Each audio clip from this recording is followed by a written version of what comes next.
Wow. Old school. Oh, that was hardcore. I forgot that intro. Yeah. I figured it was about time to dust it off for a fucking. Where's that sumo wrestler that we hired to do the voiceover on that? I don't actually consider that. Remember we raped him to death afterwards? Oh, yeah. I forgot that. TJ, I hate to be the bearer of bad news, but I have to point out that you actually did not do the original intro. I didn't? Yeah, I didn't. I never said I did. Yeah, you did, TJ. You claimed that you did, like you said, let's kick it old school. Oh, well, that was the intro. What? No, because honestly, TJ, what you should have followed it up with is a picture of Ozzy, and you should have introduced the show then. Oh, you're right. That's true. Because I used to do that. So if you want me to do this episode, I demand that happen, or I walk, dude. All right. I'll do it. Thank you. Ozzy Osbourne, the Prince of Darkness, the Godfather of Metal. Tonight, he gets deep fat fried.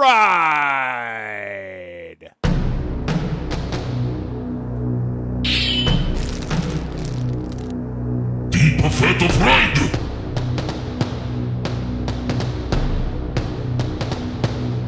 Is that better? Thank you. Take two. Take two? Come on, more feeling. I don't know. Oh, shit. Take two. Paul's, Paul's an I'm artiste. a perfectionist. He's an artiste, DJ. No. I know you could do better. Was that Good your enough. best? Tell me that was your best. It's the best I could ever do. Even in a million takes. Not with that'd be that. the one. You know what, sack of TJ? shit. That'd be the one I'd use. With that attitude, you're right, TJ. Yeah. But you're wrong. You're right, but I'm wrong. Yep. If it's all you believe you can do is that, TJ, then you're right. Well, fuck you, But bro. if you look at your full potential, TJ, if you look at your real potential, reach deep down into the bowels of TJ. That's not the best performance you can do. The bowels. You're going to go to my The bowels? bowels of TJ. Was not the best. I think you know it too, TJ. Yeah. You know it too. You I want know a fucking firebrand fucking intro, TJ. I want some fucking hot sauce. This is Ozzy, the fucking Prince of Darkness. You go, it's Ozzy Osbourne. Yeah, tonight Ozzy Osbourne gets deep fat fried. Yeah, yes. Oh man, I better stay tuned. You better.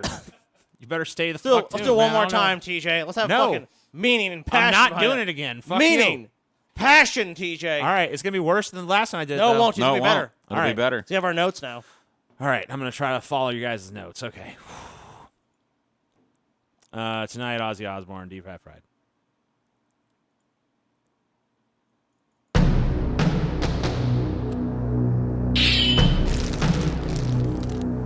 Deep fat fried.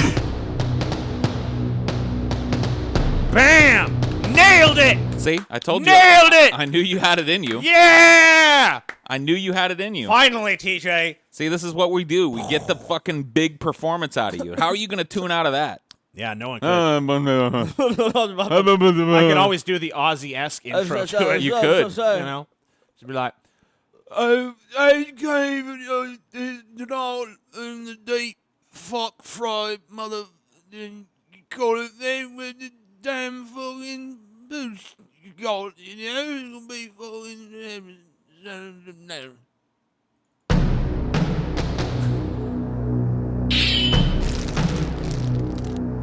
Deep fat fried.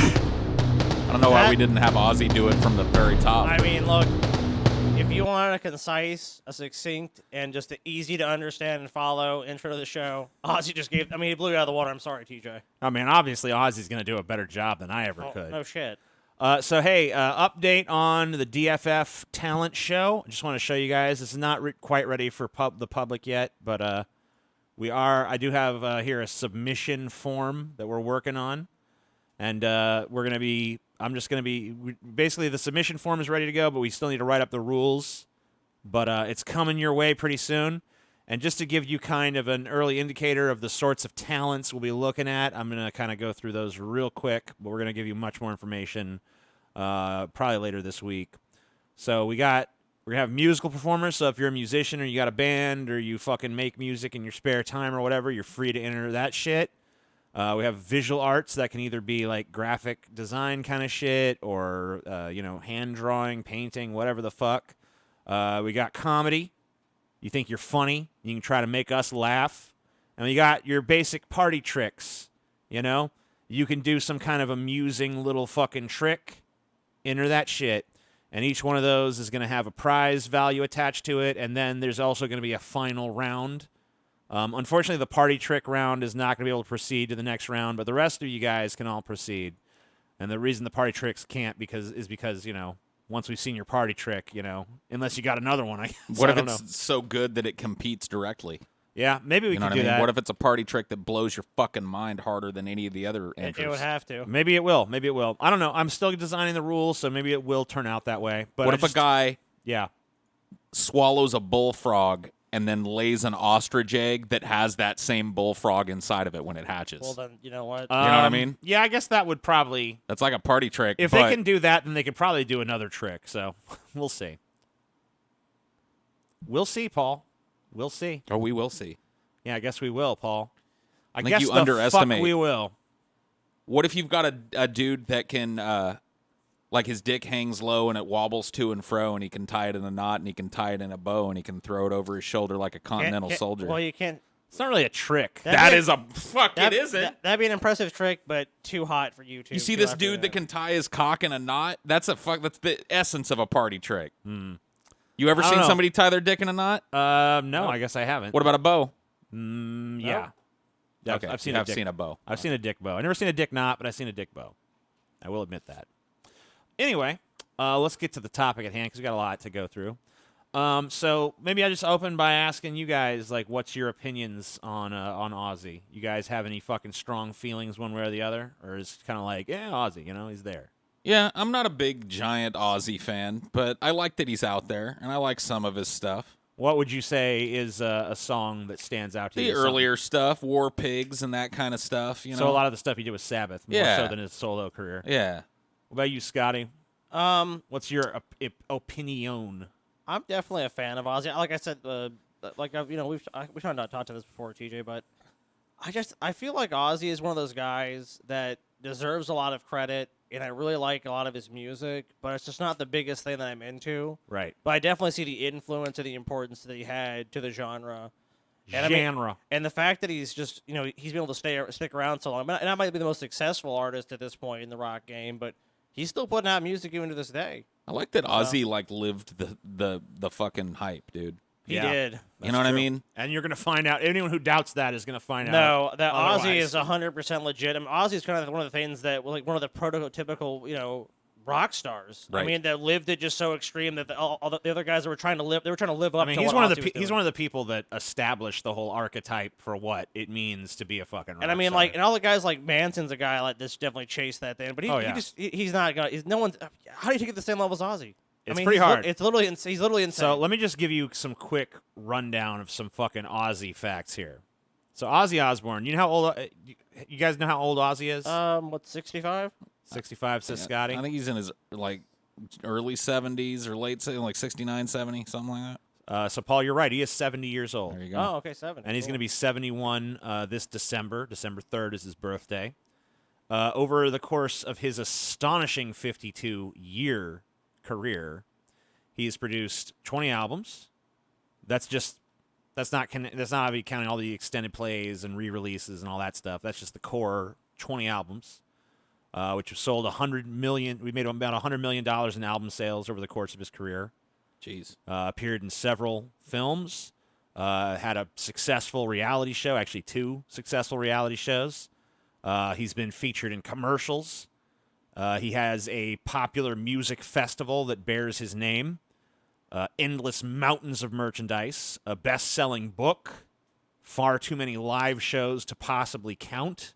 He's been touring fucking relentlessly over the course of those 52 years. Most importantly, more drugs than you can ever imagine one person doing. We'll definitely get into that for sure. The thing I love about Ozzy too is the Yeah. fact that Ozzy's the kind of guy that has all the success, but you would just never know it. He kind of just like mumbles around like, oh, okay. But he's like super successful, super fucking prolific. It's just I'm not even done telling you about his success. I know. yet. I'm just saying, but I'm just saying that just the So initial. he has a star on the Hollywood Walk of Fame.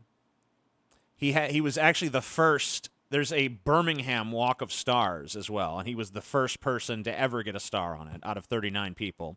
By the way, 2 of the other people on the Walk of Fame are other members of fucking Black Sabbath. He's won 3 Grammys. He's been nominated for 8.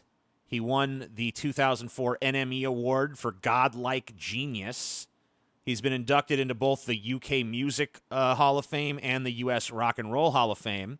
He was the 2008 recipient of the Living Legend Award by the Classic Rock Roll of Honors Awards. Previous winners included Alice Cooper, Jimmy Page, Lemmy. Very prestigious fucking award.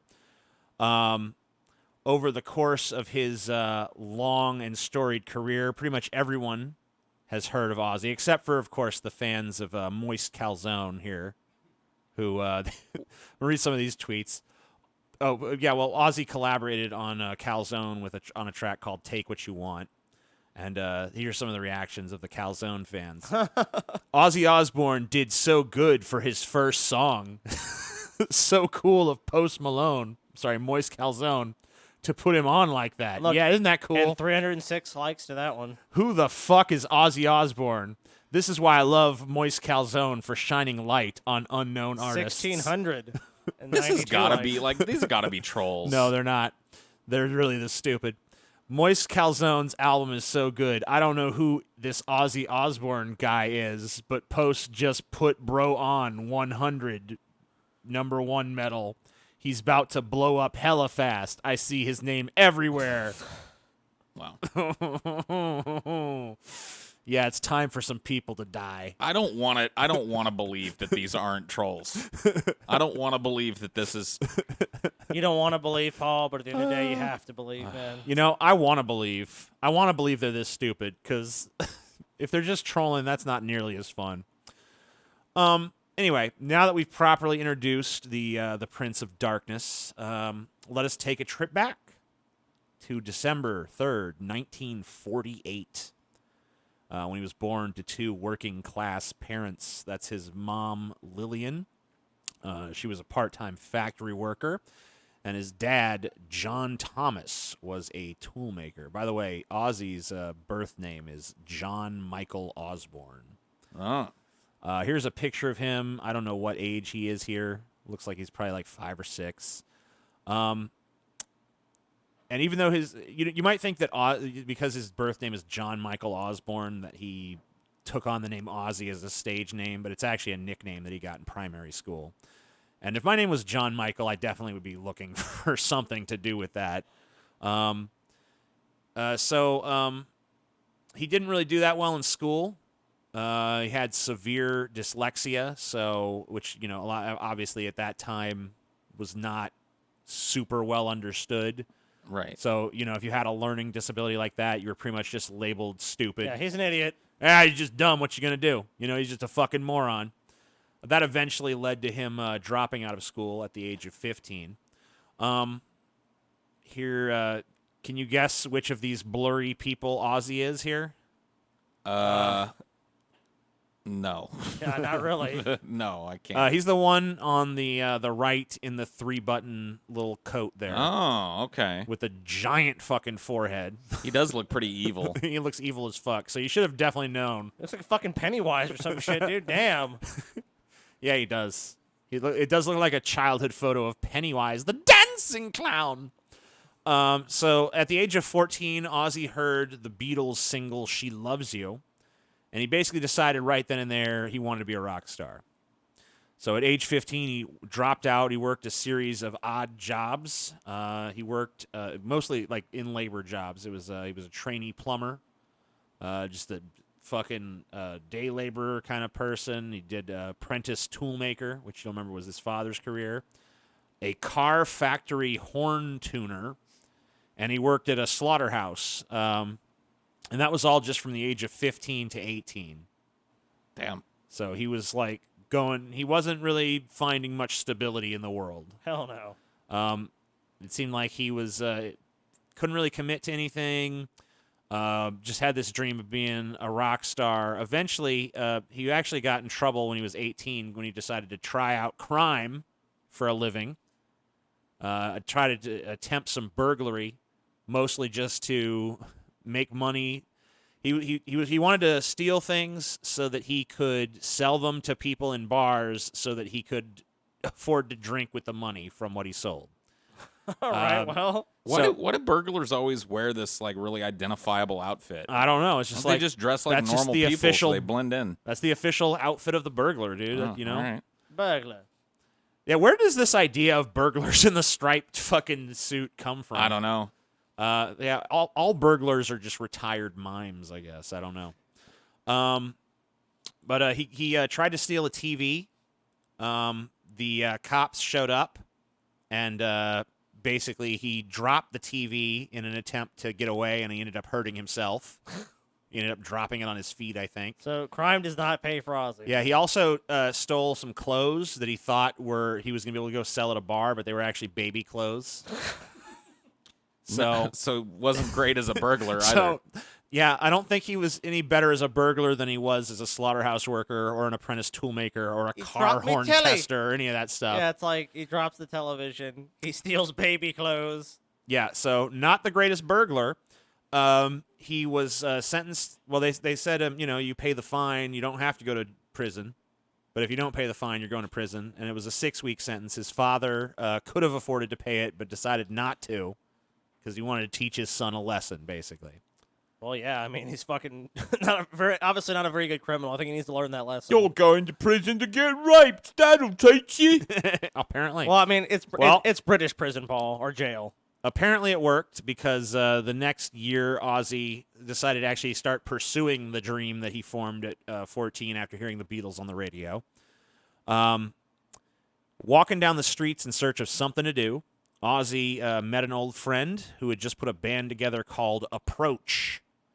And this band had no singer, so Ozzy's just like, fuck it, I'm a singer, sure. So he ran home. He convinced his father to buy him a $50 amp and microphone. Approach was a rhythm-type band, and Ozzy really didn't like the kind of music they were making, so he quit. But he liked the idea of being in a band, so he joined another band called Music Machine, and that one didn't last long either. Not with a name like that, Music Machine. We are Music Machine. Too fucking generic, dude. Music Machine. Put in quarter. Get music. It's like, no, it's not gonna work. So Ozzy and his old friend Terrence Butler, who later became known as Geezer Butler, then formed a band called Rare Breed. Oh. Rare Breed. Sounds like a bad video game. Yeah. It sounds like a rad video game from the 90s. Yep. Like a Killer Instinct ripoff. Yep. You know? Rare breed. Rare Insert combo. quarter to continue. But Rare Breed also wasn't going anywhere. So eventually Ozzy put an ad in the paper that said, Ozzy Zig, vocalist, requires band, owns own PA. Cool. So on the other side of town, two men by the names of Bill Ward and Tony Iommi had created a band called The Rest, which had later changed their name to Mythology. So basically, Downgrade. Tony sees this ad in the paper of the Ozzy Zig ad, and he thinks to himself, well, that can't be the same Ozzy I used to beat up on the playground when I was younger. So he goes to the address, but sure enough, it is the same one. And actually, at first, he fucking left, but I guess somehow they decided to actually try to work together, even though they'd hated each other in school, and pretty much hated each other for most of the time they were in the band together, and probably kind of hate each other to this day. Cool. But they all hooked up, and they created their latest band, Polka Tulk. Dude, these guys did not know how to name a fucking band. Man. It's like they keep getting worse. Yeah. They've like The Rest, okay, not the greatest, but I guess Mythology, lame, and then Polka Tulk. So Polka Tulk was derived from a can of talcum powder that Ozzy found in a bathroom. Okay. Yeah, because why not? The band now consisted of 6 people: Ozzy Osbourne, Bill Ward, Tony Iommi, Geezer Butler, Jimmy Phillips, and Clark. It was a blues and jazz kind of band, but with a little bit of a hard edge to it. So Phillips and Clark did not like the hard edge, so they both quit, and Polka Tulk became Earth. Ugh. The fuck? I guess it was early on in, kind of rock history, so all these names were still available. They're just Earth. what did they go? How did they get this Well, one? actually, Go through the dictionary? it turns out that the name wasn't available because there was this gig where Earth was booked to play, and they were booked to play at an upscale banquet, which was not the kind of music they were doing. They were asked to perform in tuxedos, which you see here in this picture. The people that hired them actually mistook them for another band that's named Earth. Oh. So apparently the name wasn't really available. So the show went on. The rich people in the crowd did not dig on the music that was being Of produced Earth. by these guys. So shortly thereafter, the band finally decided, hey, enough shitty names. Let's call ourselves Black Sabbath. Yeah, good name. And it wasn't just a name change, though. They at that time, they decided they were going to commit to a darker sound that was hopefully going to set them apart from the more hippie sound that was going on at the time. This is 1969.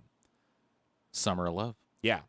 And, there was a little bit of a shift in the zeitgeist, I feel like, in 1969. That's when the Manson murders were happening and stuff like that. So they changed their name. They changed their sound. They started to garner moderate interest from record labels. Warner Brothers Records gave them a little pittance of money, like $1,200. It said, hey, go record an album with this. And so they went and they recorded their self-titled debut album, Black Sabbath. Now, this album here was recorded in a single 12-hour studio session. Damn. So there was no, now it takes months maybe to make an album for some people. They did it in 12 hours. They did it in 12 hours. They're like, they had $1,200. A records company had said, go make a fucking album. And they're like, they did it. Yeah, I mean, well, necessity is the mother of invention. I mean, if they're either gonna, look, with an opportunity like this, like either they're gonna come back and make an album, and they're gonna make it into something, or they're just gonna fail and they're not gonna make shit. So, two pretty clear choices. So Ozzy, speaking about this album from the vantage point of 2001, said, I think the first album is just absolutely incredible. It's naive, and there's an absolute sense of unity. It's not contrived in any way, shape, or form. We weren't old enough to be clever. I love it all, including the mistakes. So it was released on the 13th of February in 1970 in the United Kingdom and the 1st of June in 1970 for the United States. The album reached number 8 on the UK album charts and number 23 on the US Billboard charts. And this album is widely considered to be the first heavy metal album. Cool. And so they basically invented heavy metal. Right. So in a 12-hour session, they basically, they had the songs, obviously, in their heads a little bit before that. But, basically in a 12-hour session, they invented heavy metal. And it was a huge hit. Pretty much right out of the gate, even though the record company was only mildly interested in them, only gave them a little pittance of money. The fact that they were doing something that was so different than what their contemporaries were doing, a lot of times that doesn't add up to anything. But in this instance, people seem to be hungry for it. It's like, yeah, something new, something different. And it really fucking resonated and became a huge hit. They recorded their follow-up album that same fucking year. Honestly, we could probably do an entire episode on Black Sabbath, but we don't have time to do that. And, I was tempted to, honestly, but we're trying to focus on Ozzy here. So it's suffice it to say, Black Sabbath had hit after hit from around 1970 to about 1975 when they started to decline a little bit. So it was around the point of... by the way, all these albums that you see here from fucking 1970 to 1975 critically flopped. Wow. Even though they were selling well, critics detested the fucking band. I really don't understand that now in the modern times, this kind of divide between the critical reception and the public's reception of things. Yeah. Totally foreign to us now. Yeah, nowadays that doesn't happen. Yeah, the critics always know what's good.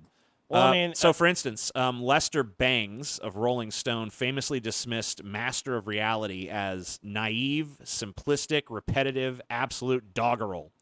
Although the same magazine would later place the album at number 298 on their 500 greatest albums of all time list, compiled in 2003. They did the same thing to Bohemian Rhapsody, dude. Like, you see this a lot of times. Critics they hear something new that they haven't heard before, and they just instantly go, "Oh no, this is bad. This is not good. People don't want this." I'm scared. Yeah, too new. Something new. I'm scared. I'm fucking scared, boy. So their album Sabotage, you see there in 1975, was decidedly less successful than the 5 albums that preceded it. And yeah, they really cranked these fucking albums out. No shit. I mean, it was Black Sabbath and Paranoid in 1970, Master Reality in 71, Volume 4 in 72, Sabbath Bloody Sabbath in 73, which was their first one that kind of got some critical acclaim, by the way. 75 was Sabotage, and from there on, they still sell well, but you can definitely see a decline in their sales from 1975. So, their next 2 albums, Technical Ecstasy and Never Say Die, They went U.S. gold, but no real awards in the U.K., nothing in Canada. So, their sales were kind of on the decline at that point. So in 1979, Ozzy was unanimously kicked out of the band for being too much of a druggie and alcoholic.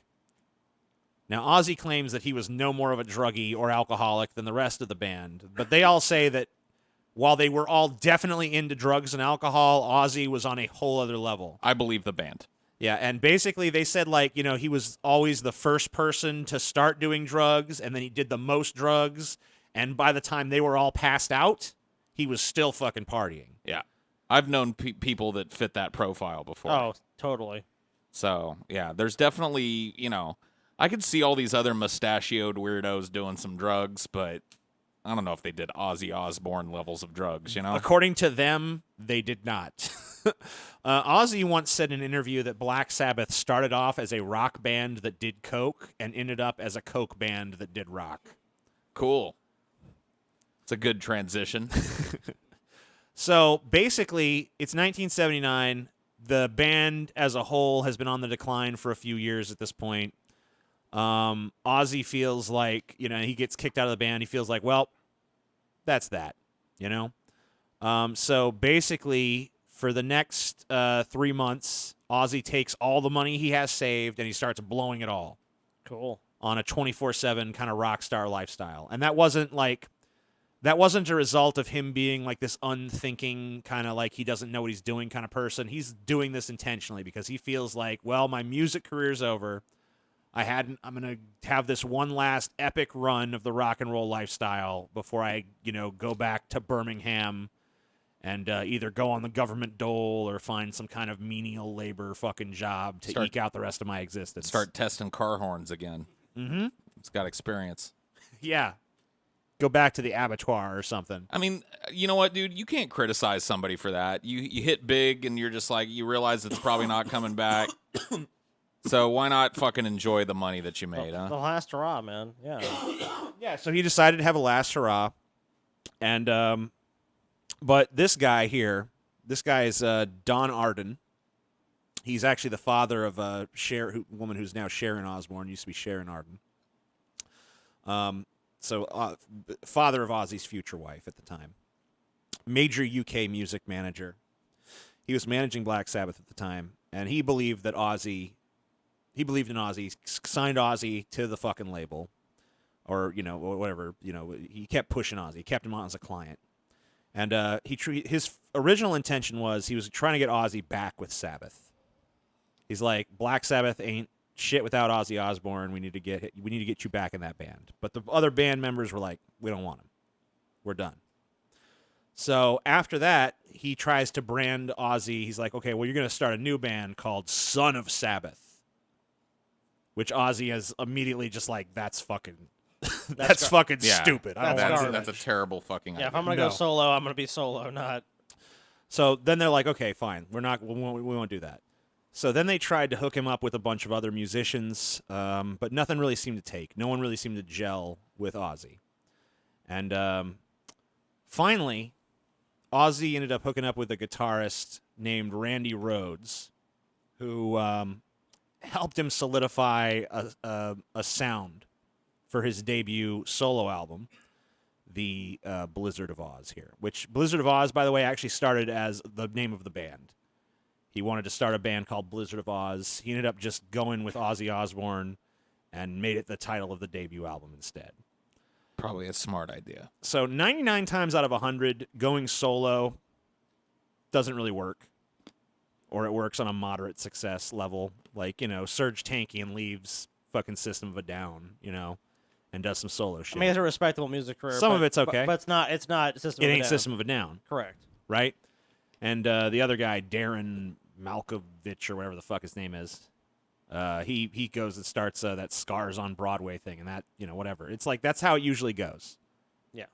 But Ozzy was just that 1 in 100 that huge success. Bigger success than any of the fucking Black Sabbath albums. Blizzard of Oz was a huge hit.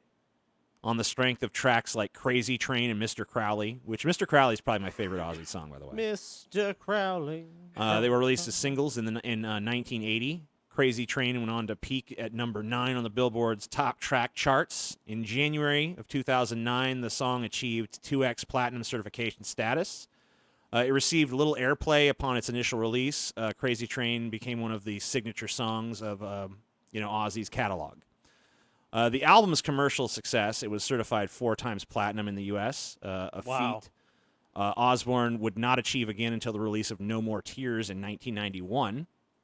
The album has sold over 6 million copies to date worldwide, making it Osbourne's best-selling solo album. In 2017, it was ranked number 9 on Rolling Stone's list of 100 greatest metal albums of all time. His follow-up, also with Randy Rhoads on guitar, was Diary of a Madman. You can definitely see the 80s aesthetic creeping in here. Absolutely. 100%. Not quite as wildly successful as his predecessor, but still met with critical and financial success. And Ozzy Osbourne has said in interviews that it is his personal favorite of his albums. Really? That's surprising because when we're talking about Ozzy albums, I don't really hear this one mentioned all that much. Well, it's his favorite. Hey, we all have our favorites. That's what he likes.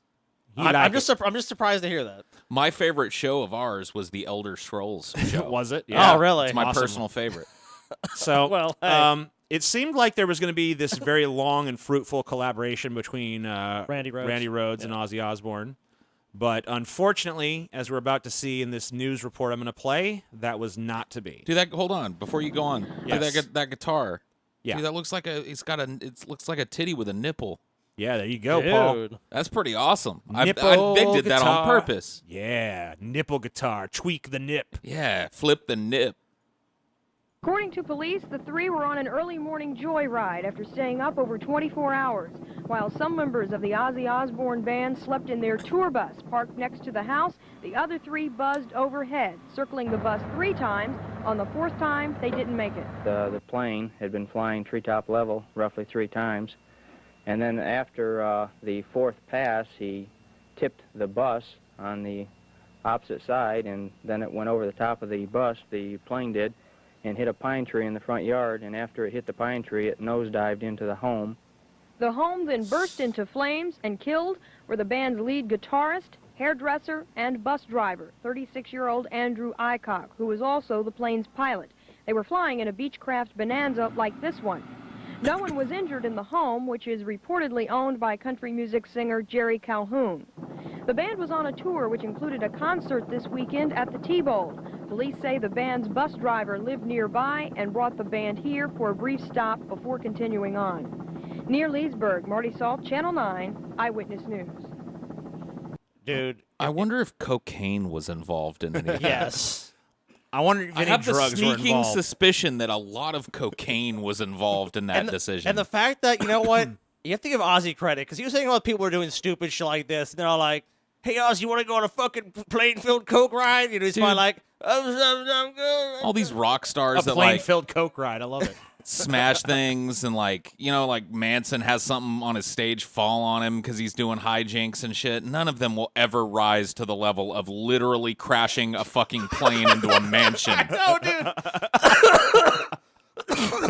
Like there's no I don't care amount because of pouty ass fucking destroy the hotel room type of rock starism that can go on anymore. Because He crashed he's like the Paul. 9/11 hijackers, but he gets paid for it. it's because back in the day, dude, these people had some serious fucking balls. Like these rock stars smashing up a hotel room, they know all that's going to happen is their fucking management company's going to pay a fucking big hotel Yeah, bill. call me when you fly a plane into Yeah. a giant mansion. These motherfuckers are putting their lives on the fucking line, And then dude. he walked out of it. Like, it killed the guitar guy, but Ozzy was just like, oh, fuck, get off the fucking plane. Ozzy wasn't on the He wasn't plane. on the plane. Oh, he wasn't on the plane? He was on the tour bus. Ozzy was on Oh, the he was bus. on the bus. Okay. But, sleeping. dude, I but thought Ozzy, Ozzy was on the plane. No, he wasn't. dude, but Ozzy had enough fucking sense not to be on the plane, dude. Right, but he's still connected to that forever. I mean, yeah, sure. I mean, Ozzy probably So, did it. God damn it, I You know- thought Ozzy was on that Dude, fucking Ozzy plane. probably did a couple Sorry to lines. disappoint you. You know what happened, dude? Ozzy did a couple lines to go to bed. Like he probably took his go to sleep medicine. Like, all right, you gonna play right? All right, and they fucking killed So themselves. here's Ozzy talking about what kind of dude Randy Rhoads was, at least one aspect of it here. going to show you this video here. Let me just skip ahead a little. If anything, it was the true musician truest musician I've ever known, because he would, what he would do when he came to England, and when he got time off, he'd drive around and see all these different places, you know. He'd probably seen more of England than I have, you know. And he was very dedicated to his instrument. In fact, when we were touring America, he wanted to get a classical degree, and I don't know what for. I mean, he was a great guitar player, but he said to me one time, you know, I'm not going to do rock and roll all my life. I wanted to become a classical guitar teacher. I wanted to get a degree in classical music. And every day off, he'd get the Yellow Pages, and all of us would be in the bar getting drunk and whatever. He'd have a classical lesson in his room. I love Ozzy interviews, dude. It just ends abruptly, like, all right, well, That was the usable part. yeah. Yes. He was studying. He was good. What the? So what I got from that was he liked to travel and he wanted to be a guitar teacher. He was like a maybe. serious musician. He was Right. more about the music than about the lifestyle. Right. Gotcha. But Which- he's the one that died. Right. Which Fucking is around in a strange plane. because he was on the Coke plane that crashed into Yeah. a fucking He was, building. you know, Ozzy never said he never did it. He was just more interested in So that. from there, they took a few weeks off the tour. Ozzy didn't want to continue the tour. Understandably. Right. Ozzy didn't even want to continue the tour. He's like, fuck this. But they're trying to be like, look, you need to keep going. You know, we got all these dates and shit. So they're like, okay, you took 2 weeks off. Basically, Ozzy, you've signed a bunch of contracts and a bunch of people spend a lot of Yes. money. So You have they've- to do it. So they find a couple. They try out some replacement people to at least continue with on the tour. They end up settling on a dude named Bernie Torme, which he's not important. He only played a few dates, and the crowd didn't really like his playing because he was more jazzy and shit, which really wasn't what they were there for. But I thought he had an interesting insight into what Ozzy was going through at the time that his guitarist died. Sure. Because Ozzy never really, I couldn't really find a quote from Ozzy really like pouring his heart out about it. But this guy who was there to kind of observe Ozzy in the aftermath, I think had a little bit better of an insight. So this is a picture of Ozzy and and Randy. So this is Bernie Torme's quote. He says, to Ozzy, he was the one who was key, the linchpin in Ozzy's renewed career, and also a friend. So when Randy was killed, I suppose Ozzy really found that hard to handle. Anyone would. So he wasn't in a good way. There was a lot of tears. He was having a difficult time health-wise with his voice. A lot of shows had to be canceled. Sometimes you come off stage, Ozzy would be crying. It would have been very hard. But he held it together. He was great on stage. It never showed. And for the record, Ozzy didn't drink at all on gig days. You couldn't even bring a can of beer anywhere near the dressing room. It wasn't allowed. Damn. That kind of gives you some good insight into Ozzy. I mean, the fact that I've heard this from multiple sources. that he by was the really way. well. Yeah, I mean, also it just shows that he really was attached to Randy Rhoads and really broken up about his death, and it wasn't just like an easy thing. It was just like he realized he had to fucking soldier on, and as much as it was painful, like Well, I gotta he do didn't what I really gotta do. realize that. People around him really pressured him into Well, that. yeah, I mean, but I think that even so, he had the instinct to listen to those people. So I mean, That's part true. of that resonated with him because he could just been like, "No, I'm not doing it." Yeah. So he soldiered on. Obviously, he had a very difficult time completing that tour, but he did Sure. do it. I mean, that's understandable. And this thing about him not drinking on show days and shit, I've heard that from multiple sources. They said, on a day when he's not doing a show, all bets are off. He'll get fucked up. But on a show day, he takes it fucking pretty serious. He doesn't want to get fucked up before the show. Cool. Which a lot of rock stars obviously do not have that mentality.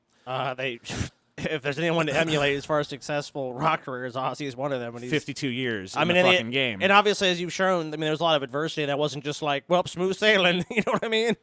So Ozzy went through a lot of attempted replacements for Randy Rhoads over the course, pretty much all throughout the 80s. It really wasn't until... Is that the Edge? No. No. It wasn't until... this is Zakk Wylde there.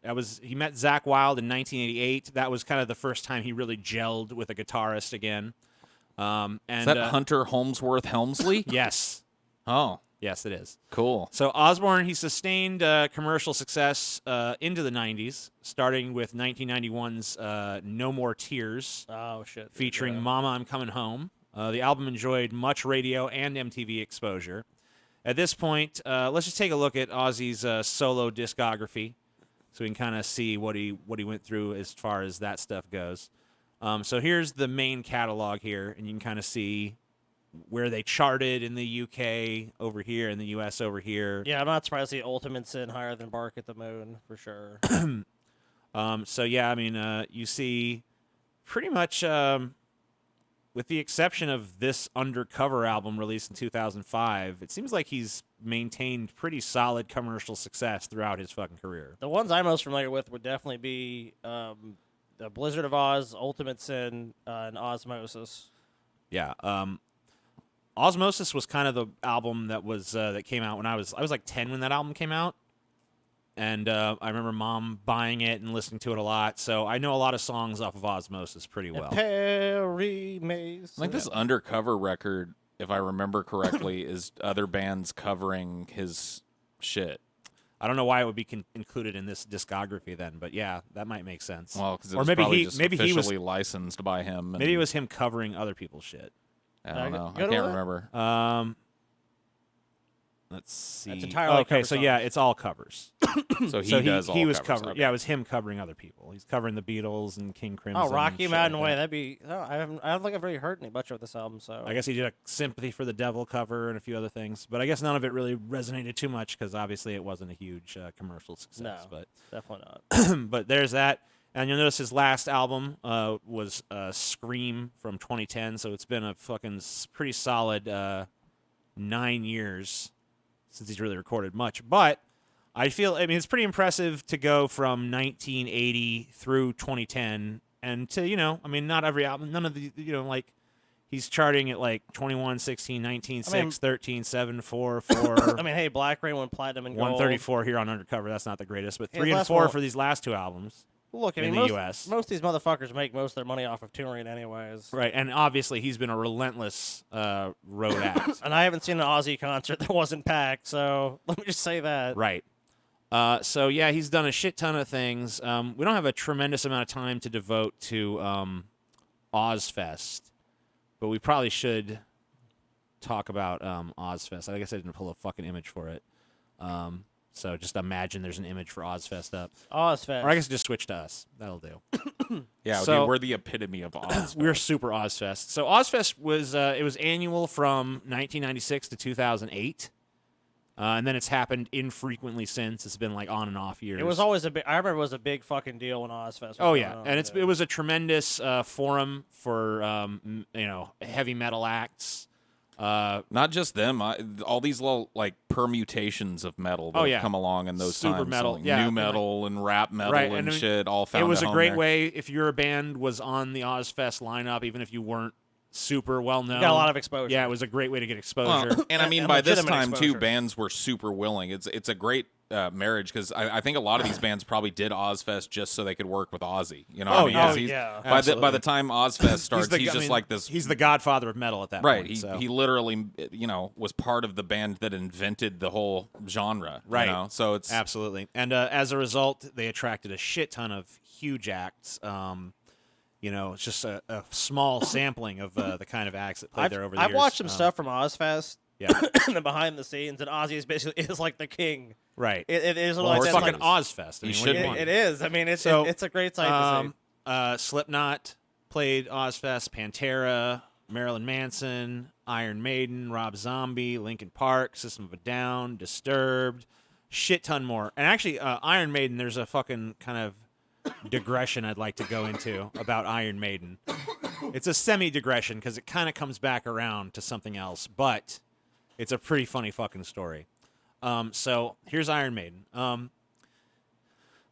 At Iron Maiden's last ever Ozfest performance, which happened on the 20th of August, 2005, at the Hyundai Pavilion at Glen Helen in San Bernardino, California, several negative events took place. Negative events. Huh? Negative events, dude.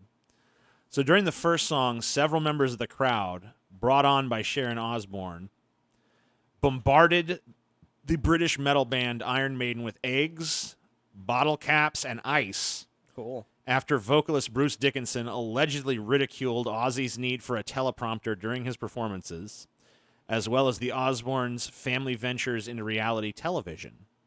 so he insulted the king basically. Right. He shit on Ozzy. And the crowd decided they were on Ozzy's side. Right. So during 3 of Iron Maiden's songs, the PA system was switched off, cutting power to Dickinson's microphone, and then to all the band's instruments. During the concert, Bruce Dickinson can be heard accusing the festival's organizers of deliberately cutting the band's power. Well, no shit. On Iron Maiden's departure, Sharon Osbourne came on stage to make a few statements, telling the audience that she absolutely loved Iron Maiden, but thought that Dickinson was a prick. Rod Smallwood, manager for Iron Maiden. His name is Smallwood, dude. His name is Rod Smallwood. Rod Smallwood. Yep. I mean, getting the Smallwood name alone is one thing. But I know. Rod Smallwood. Well, hey, Paul, you know what? Maybe he knows how to use it. Maybe so. Anyway, he's the manager for Iron Maiden. He issued a statement shortly after the debacle condemning the attack on the band. And reasserting the fact that he did indeed have an average-sized penis. On a later Howard Stern show in 2006, Bruce Dickinson commented, "Did I have a go at Ozzy and Black Sabbath? No, why would I? But I do find the Osbournes TV series loathsome and the whole cult of reality TV celebrities disgusting." In response to the claims that he had apologized to Ozzy for Dickinson's behavior, Steve Harris, another member of the band, stated, "No, I didn't apologize. What I actually said was that if there was anything to apologize for, then I'd do it. But that was twisted around to seem like I said I was sorry. That never happened." Okay, whatever. I think you apologized, bro. It sounds like you apologized, dude. So let's talk about the reality TV show. Ugh. I don't know, dude. I liked the Osbournes back in the day. So let's talk about it real quick. So Ozzy was he became much more of a commercial entity in the 2000s. Now, obviously, he was always a mainstream product, but it was he definitely broke more into the mainstream with stuff like this TV show. This was actually the most popular show on MTV during the time it was running. People it was loved the most the show. watched show on there. I would show you like a clip from the show, but unfortunately, Viacom are pretty big fucking jerks about their precious goddamn copyright. So instead, Viacom don't play. let's just the three of us take a stab at trying to describe what this show fucking was for anybody who hasn't seen it. Well, it's the show that, like, I have kind of like a little guilty pleasure in reality TV shows. Oh, shit. I don't watch a ton of them or all of them by any stretch of the mean, but if one comes along that's got some good personalities on it and gets some good conflict going, I like it, and it's because of this show. I started watching this show. This is the first reality TV show that I really bought into, and it was trying to give you a slice of what it was like to be the son or daughter or wife of Ozzy Osbourne. Ozzy really wasn't front and center in most of the show. No, actually, it was not. The show was more about his crazy children, Jack and Kelly, and Sharon, too. Sharon trying to deal with them. And trying to wrangle Ozzy. So, like, if Ozzy was on the show, it was always kind of wrangling him. He was doing some like absent-minded sort of thing, like They would go to Ozzy for commentary sometimes on the shit that you watched, like if the dogs were shitting all over the house. Yeah, that's true. Right? Mostly it would be the other characters dealing with the dog shit problem, but Ozzy would ring in with like, "I can't believe this. It's like a fucking zoo in here." You know, that was what he contributed. He was there, but the show wasn't about him. No. Yeah, he was just kind of like the curmudgeon, really. A lot of times he was just curmudgeonly. There were some episodes that were way heavily like him. Like they did a couple episodes where he was on the road, and so Right. most of the episode is him getting into hijinks and stuff on the plane. And Yeah. but for the most part, his family carried a lot of this. And there was one kid that refused to be in it, right? Actually, Ozzy has, I think, 6 or 7 children in all. So yeah, And most of them were never on the show. Right.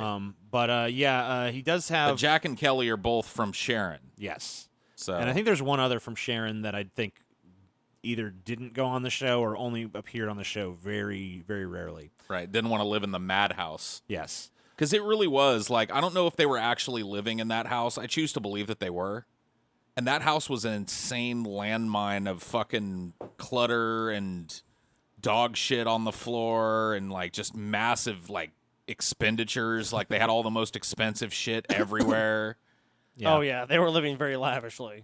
So, yeah, it was an interesting show. There was a lot of arguments. Like, the brother and sister would fight incessantly. Yes. And also, I mean, Ozzy's great. The great thing was, like, a lot of times Ozzy, he'd be captioned and stuff because you wouldn't know what the fuck he was I saying. don't know, it's fucking crazy.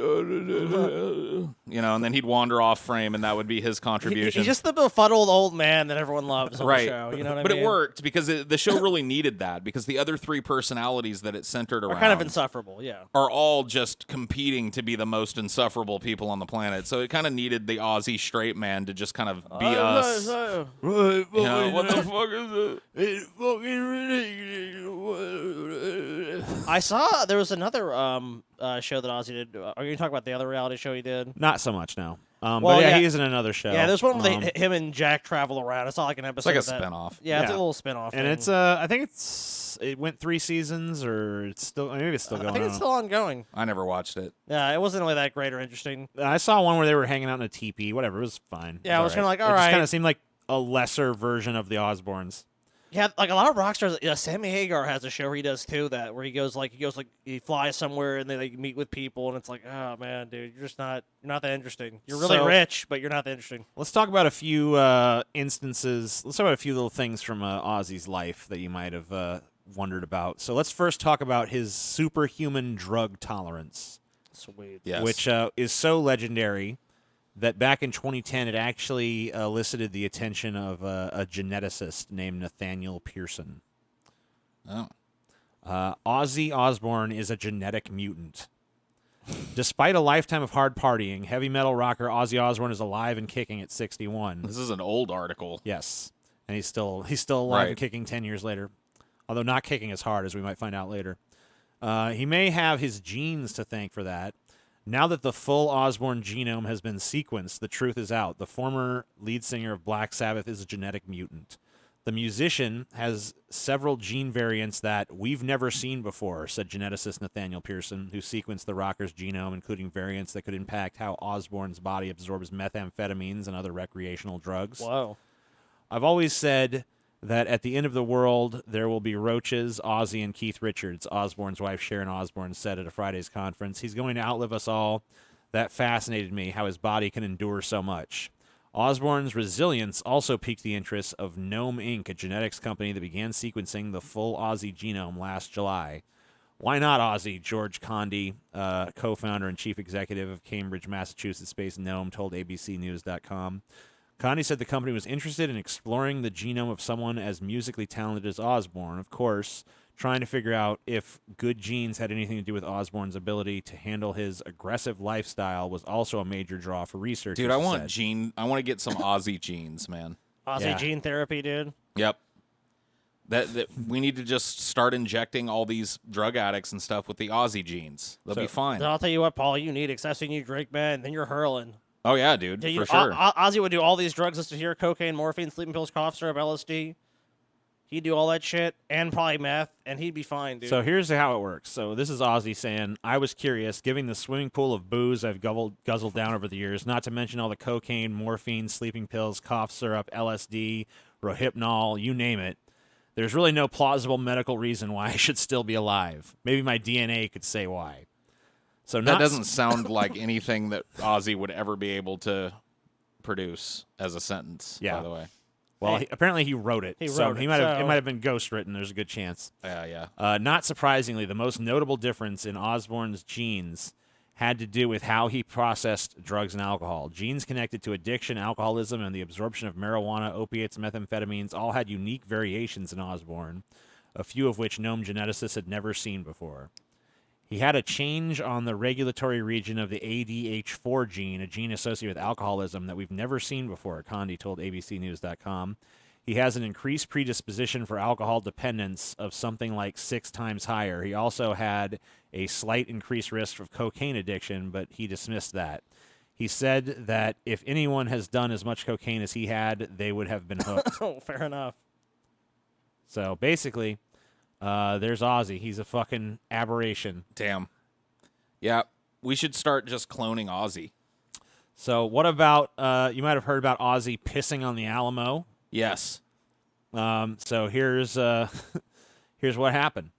So it was February 19th, the day before my birthday, in 1982. He decided he was going to cause trouble that afternoon by pissing on the treasured national monument in San Antonio. Well, they're saying that's not how it went down. It wasn't. Ozzy didn't go piss on the Alamo to He didn't do it on to purpose. shock or I anything. was It wasn't like fucking I cool. always hate the Alamo. You know, He just had to fucking piss, dude. he was simply going about his business, partying like a rock star. After too many drinks, he stumbled out in the street, dressed In a dress. in a dress because his wife had hidden all of his clothes to keep him from going to hit the bars up.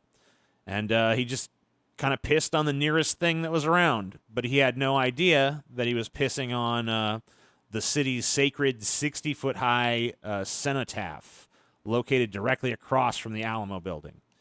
He was barely in any condition to remember what city he was in, let alone what he was pissing on.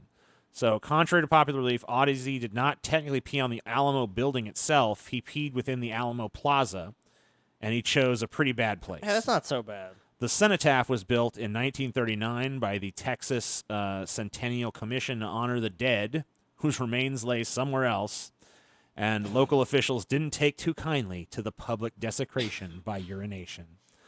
The Alamo, after all, is the site of the famous battle that took, whatever, the Alamo. We could do an episode on that, maybe. Police arrested Ozzy, who spent part of the afternoon in a local jail on charges of public intoxication. He was freed later that evening on $40 bond and performed at the city's Hemisphere Arena Convention Center.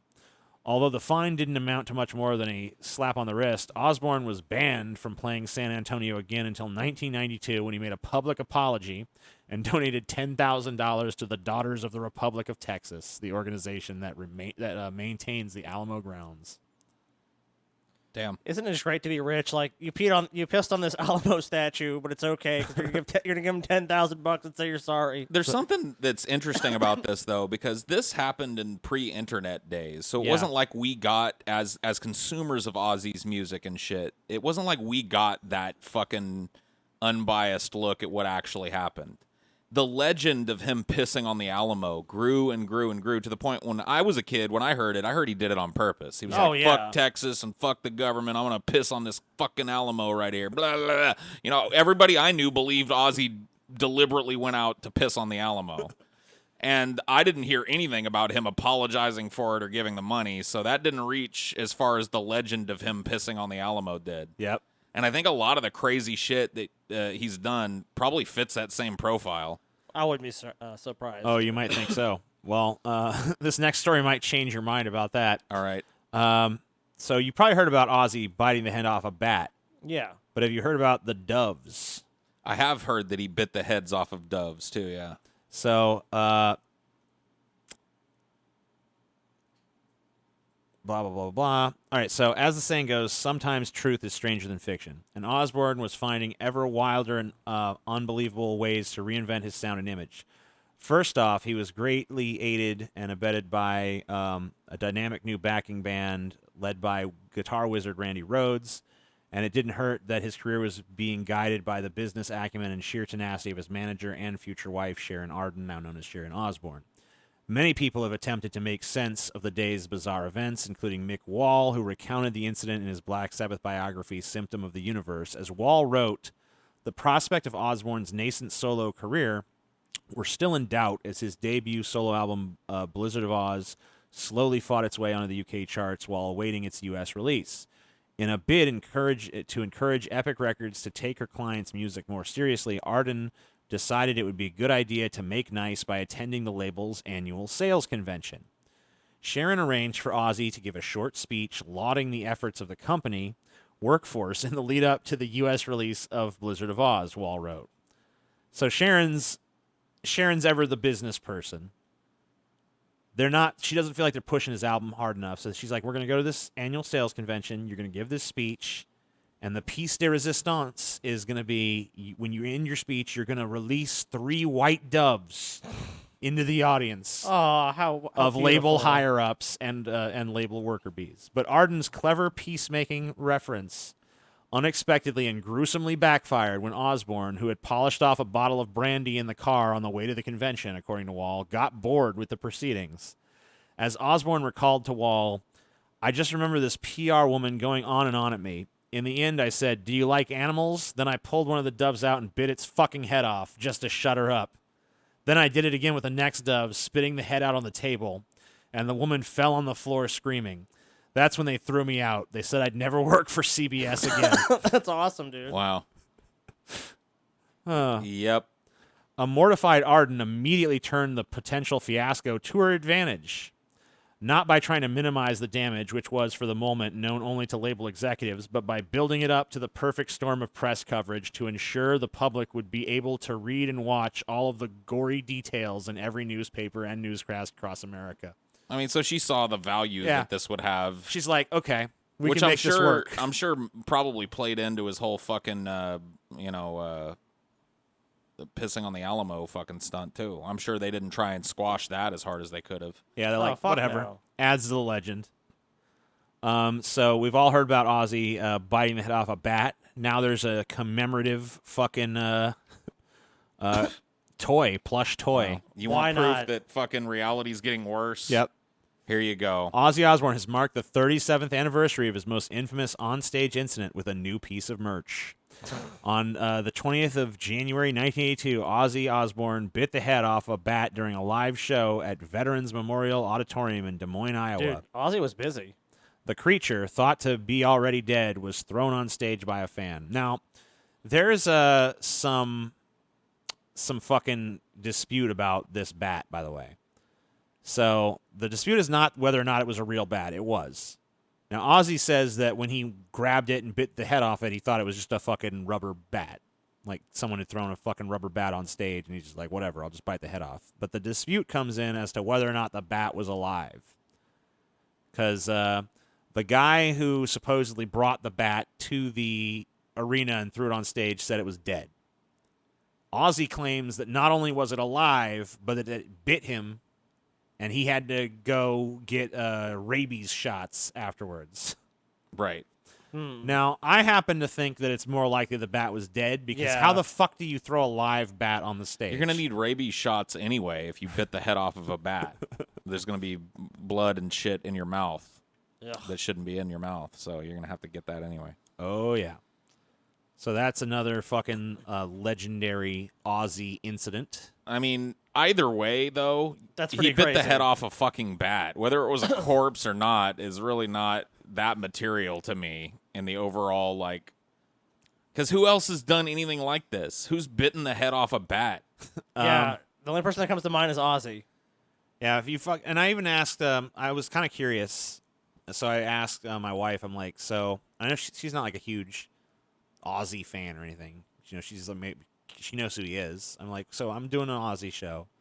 What's the thing that you know about Ozzy? And she's like, he bit the head off a bat.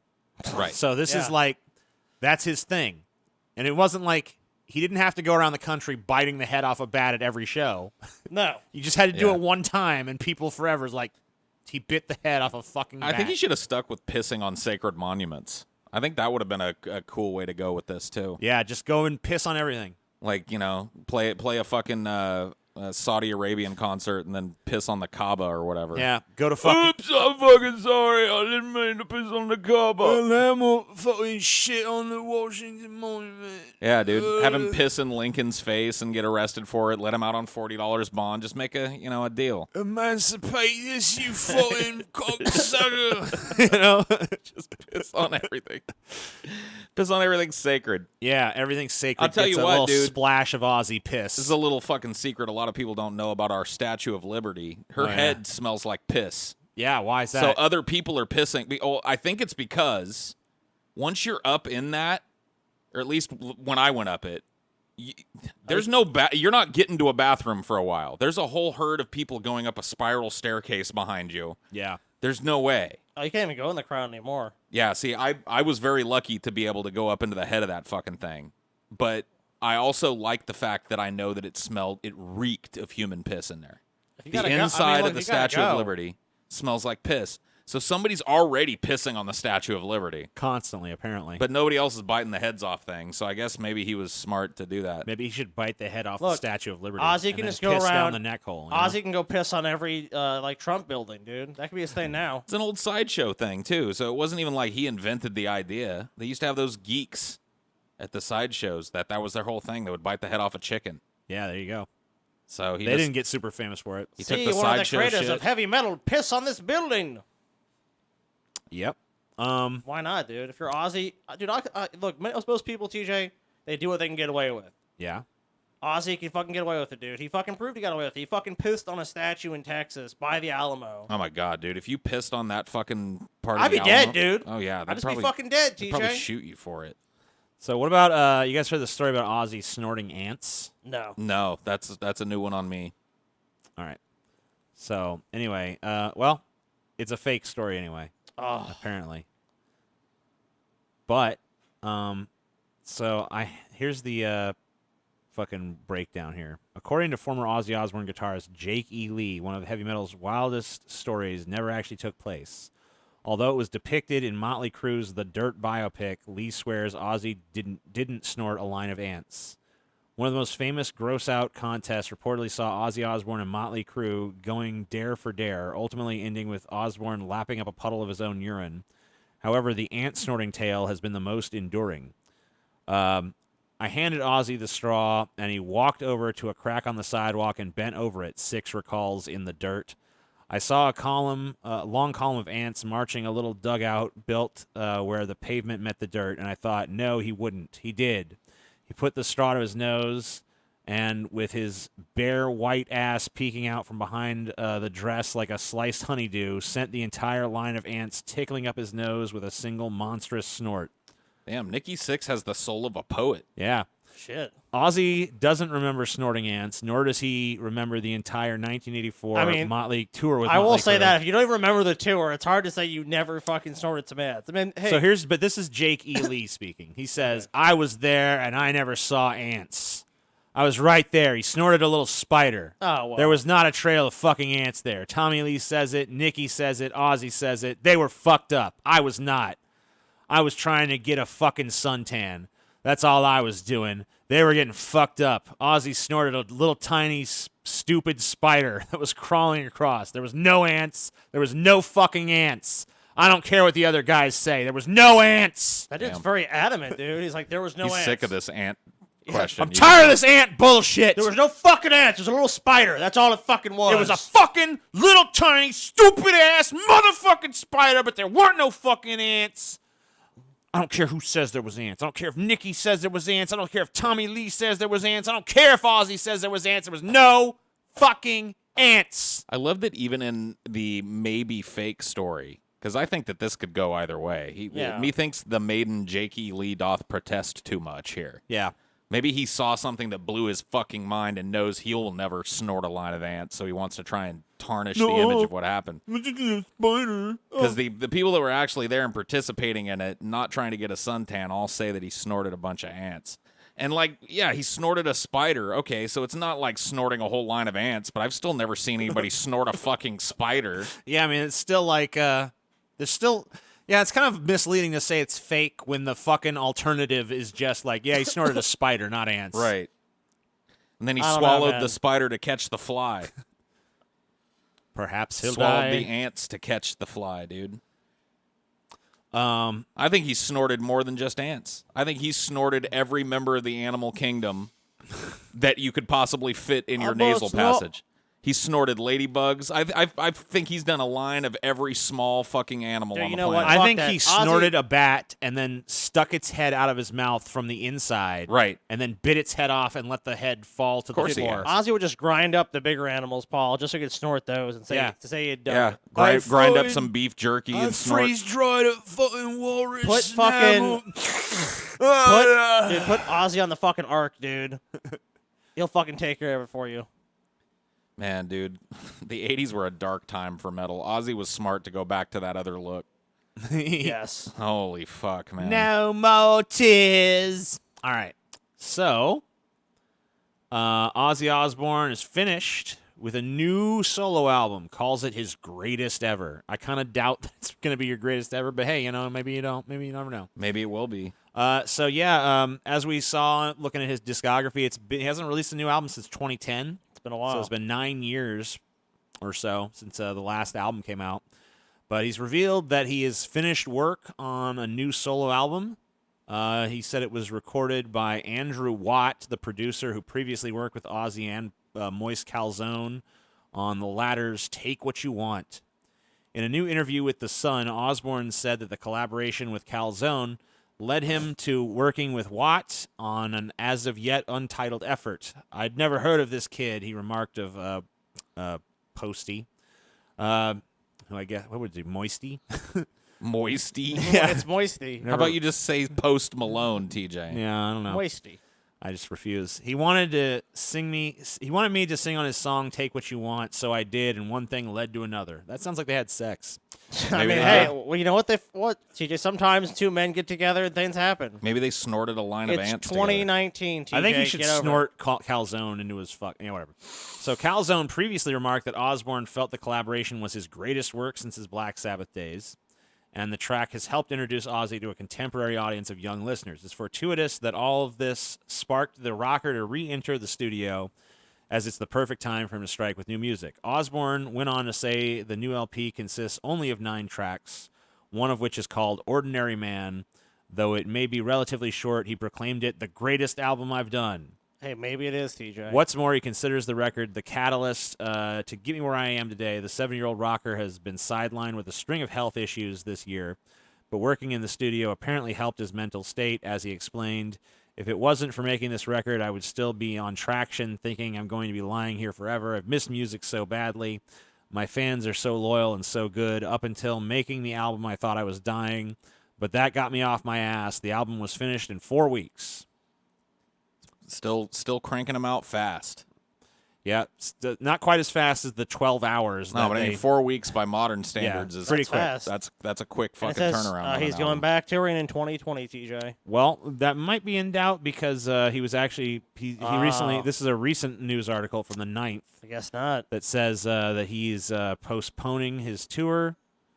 British rocker Ozzy Osbourne on Wednesday postponed his solo European tour for a second time, but insisted he was not dying or retiring despite a year of bad health. I'm not dying, I'm recovering. It's just going to take a little bit longer than everyone thought it would, the former Black Sabbath frontman 70 said in a video posted on his social media accounts. Osbourne has been in and out of the hospital for almost a year because of a fall that required extensive surgery on his spine and neck, as well as pneumonia, flu complications, and infections in his hand. Damn. The emergencies and other setbacks have prompted speculation in tabloid media that he is near death. Osbourne said he was bored stiff with being in bed all day, but added, "You're just going to have to be a little more patient. I'm postponing the European tour because I'm not ready. I'm not retiring. I've still got gigs to do. But when I do come back on an American tour, I want to be 100% ready to come back and knock your socks off," he added. Osbourne's solo No More Tours 2 has already been postponed once. The European leg was rescheduled for a January 2020 start. The rescheduled North American dates starting in May 2020 will go ahead, promoters Live Nation said on Wednesday. Well, there you have it, dude. But he's had a year of pretty bad health after suffering a fall and doing all this other shit. And, so you kind of have to wonder, he's 70 years old. yeah, how much longer can He's he keep led a doing it? fucking Yeah. hard drug lifestyle. He's had a 52-year-long career that I already elucidated the stats on. He's sitting on a net worth of $220 million. He's making him one of the richest musicians out there. Yeah, I mean, Ozzy's kind of done it all. I mean, and he's really up there. I mean, I guess he's still going to fucking – maybe this might be his last tour. You never know. He should run for president. We should pass an amendment to the Constitution That says that British- allows people born in foreign countries to become the president, But and then we should only- make Ozzy the president. only if they're 70 plus, though. Right, yeah. Yeah. Well, that needs to be the new cutoff for if you're even Yeah. going to run. Yeah, that needs to be Let's the amend bottom. the Constitution. If you're not a 70 plus. doddering old fool, I don't even want you up there. Don't even want him on there. If you haven't reached senility yet, then we don't want you. We're not interested. No. So I've seen a lot of really like tabloidy kind of news sites that are they're reporting it like Ozzy on death's door and shit. So Right. Some picture of Ozzy looking super pale or something. right. Which, So do I mean- you guys think he's on death's door? Or do you think he's got a little bit more gas left in the I think tank? there's still a little bit left. I mean, I think it's possible that he's sicker than he's letting on, but I think that the smart bet goes with Ozzy Osbourne on this one. I think he'll probably get off his ass and do the fucking tour. yeah. Sounds like that's kind of the type of person that he is, so Yeah. I'll bet that way. I won't be totally shocked if he's. I mean, a year too and a sick to half. do it. You know, if he recovers, I think he'll be able to do it. I mean, but does Ozzy have many more tours in him? No, I mean certainly not. Like, how long can you really be? Like, at what point do you have to say, like, you know, I can't be Ozzy Osbourne anymore? I don't know. I don't know if Ozzy that'll Like, ever is happen. 70 that cutoff, or is it I just think, like, dude, Ozzy's gonna be someone that's gonna. what's the possibility that in 10 years we're going to be watching 80-year-old Ozzy fucking up there on stage, like, croaking something out Yeah, in a in a fucking wheelchair or something? Yeah. I think he would try it. I think Ozzy would do it as long as he's able to do it. And I mean, He'll have, like, more a likely- fucking gothed out, Ozzy, like, dude, mobility scooter Ozzy's and gonna shit. get some probably disease and just be dead, and they're just gonna find, or he's just gonna fucking die one day. It's not gonna be like that. Ozzy's not someone's not gonna quit. He's not gonna retire. There's no retirement for someone like Ozzy. You can just tell. He's gonna be someone. He's gonna do this till the day he dies in some capacity. Well, the reason that this tour is called No More Tours 2 is because Ozzy Osbourne actually retired once in, like, the early 90s. He's Sure. like, I'm done. Sounds like he's changed his He mind. went on his No More Tours tour, which was immediately followed like a year or two later by the Retirement Sucks tour. And his retirement basically amounted to nothing. He didn't even slow down. Right. So, yeah, I don't know. Pretty fucking cool, long, storied, interesting career. We could have got way more into a lot of specific details. sure, but I mean, if I could go back in time, I think I would have broken this down to do one on Black Sabbath era and one on solo career era. We still could.